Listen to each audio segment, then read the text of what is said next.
Hi, welcome back to the Gallagher Shots YouTube channel. It's Emil with you here to preview the Bournemouth game. Away from home, it's our first away game since Project Restart restarted. As we've seen, the lack of crowd means that there's no real advantage to any team, I think. However, we do have a long journey ahead of us down to the south coast. It's a ground where Newcastle haven't done too badly in recent seasons. Jose Perez got us a winner once. We also saw Matt Ritchie thump a ball to get the 2-2 draw last season with the fans spilling out on the pitch. It was a great occasion, that away game, for anyone who was there. And yeah, like I said, Bournemouth, they are in a bit of a dodgy situation, so they are honestly fighting for their lives. They've got 1 point from their last 5 games.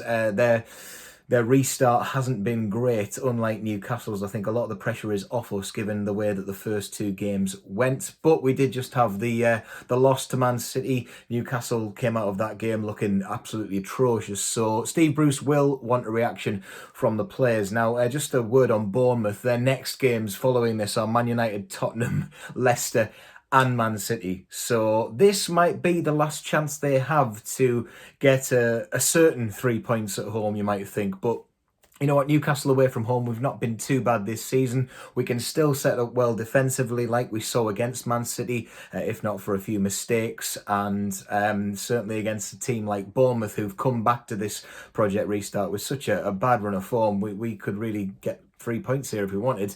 The reverse fixture, we did come back from being 1-0 down. It was a lazy goal that we conceded in that first fixture, but we came back. You might remember Yedlin flew out of nowhere into the Bournemouth net, thankfully took the ball with him, and then Kieran Clark scored as well, and it completed a 2-1 victory at St James's Park just when we were hitting a good run of form towards autumn time. I think that one was, I think it was October.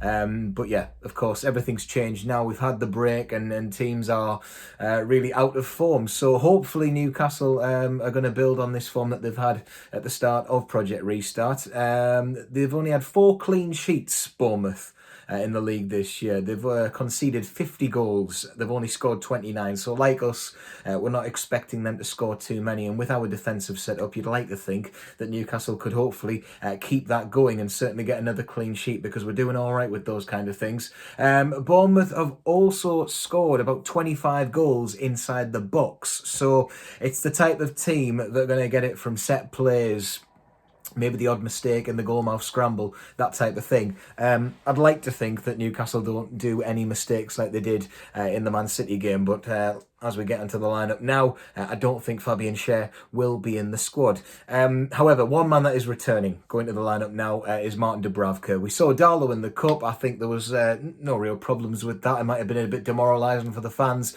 but Dubravka is back now. And I know he had the absolute howler against Aston Villa, which did cost us the full 3 points at home, but as we've said in post-match and things like that, Dubravka's mistakes is part of the reason why he's only playing for someone like Newcastle rather than Manchester City. He's a great keeper, but those mistakes do creep in. You have to accept it. And I think because we rely on him so much, if that mistake does happen, it's likely that mistake could cost us the game, because the rest of the team aren't going to do much to pull us out of it with goals. So it's just the way things are. However, first change, I think, because there's going to be a lot of rotation, as has been promised by Steve Bruce.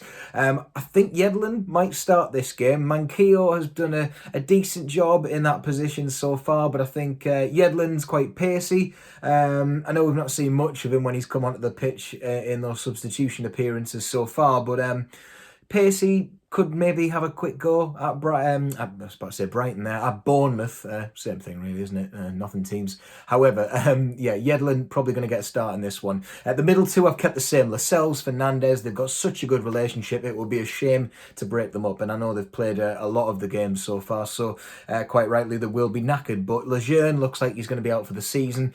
We haven't seen Clark re-emerge yet from his injury. And given the performance that Schär put in, not just the mistake, but just the lack of care that he had coming back, and from what we've seen from him so far, I don't think he's really given much of a case to get back into that team, certainly starting a game. Danny Rose, the fullback that remains. Danny Rose has proved a lot of people wrong. I think that he certainly had a claim to be my man of the match against Manchester City. He's a strong defender. first and foremost. I've said this about him since we've restarted. Rose has got that thing about them where he's got those flashes of quality from playing in big games for Tottenham. And, I think as long as he doesn't get too knackered, he's all right. He's the type of player that grows into the game. So whilst we're short of options in that position, I think Rose has to start once again. Another change that I'm going to have in here is Lazaro, having him start this game on the side in the midfield. I think that it would just be nice to see him start a game. We've seen some good creativity from him in the cup games, and those games were against West Brom. We also saw him play a bit against Southampton. Teams are on the bottom. Lazaro's creativity can cause a bit of problems, and I know West Brom are a championship team, but the way Bournemouth are going, they're certainly playing like one, so Lazaro might be able to have a bit of fun in this game. Into the centre, we saw changes in the cup, but I think Shelby is probably going to come back in now. He's back to full match fitness. We'd like to think so anyway. Didn't see much from Sean Longstaff to say why he should start this next game when he played against Man City. Hayden's been great for us, but I think he's due a rest now, given the speed at which these games are coming at the players. Ben Taleb, though, is available in this game. He wasn't available in the cup game because of the suspension, so now he can play. We might as well see what he's about. We've seen some bits where he's good on the ball. I don't think I've seen enough to prove why he should maybe stay at Newcastle beyond this loan spell, but we'll see. Then on the side, once again, on the wing, Matt Ritchie is a doubt. It's touch and go, as has been described. We saw him go off against Villa. He was a big miss for the City game.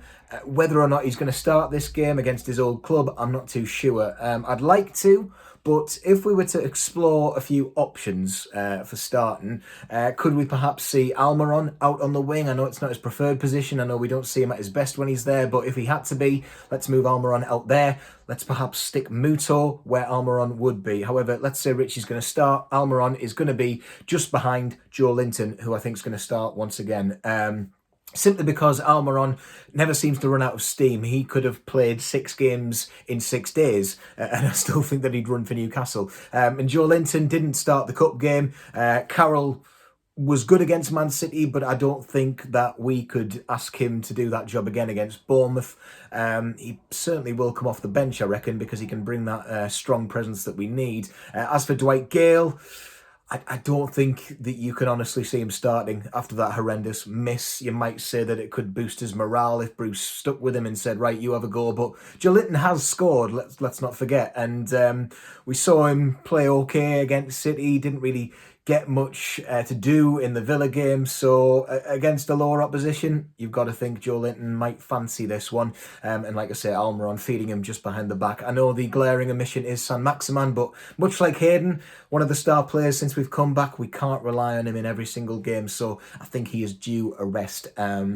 And we'll see if he's on the bench. Very same story for Manquillo, I reckon. I reckon he'll be on the bench, but the type of player that could come off and improve things if Yedlin isn't having the best game ever. Saint, I don't know if it's worth bringing him on. Maybe we should save him and Ritchie, for that matter, for the West Ham game and really guarantee safety when we're on home turf. It's a tough one to predict when this rotation starts to come in, because I know Steve Bruce likes to stick with the team that he's got.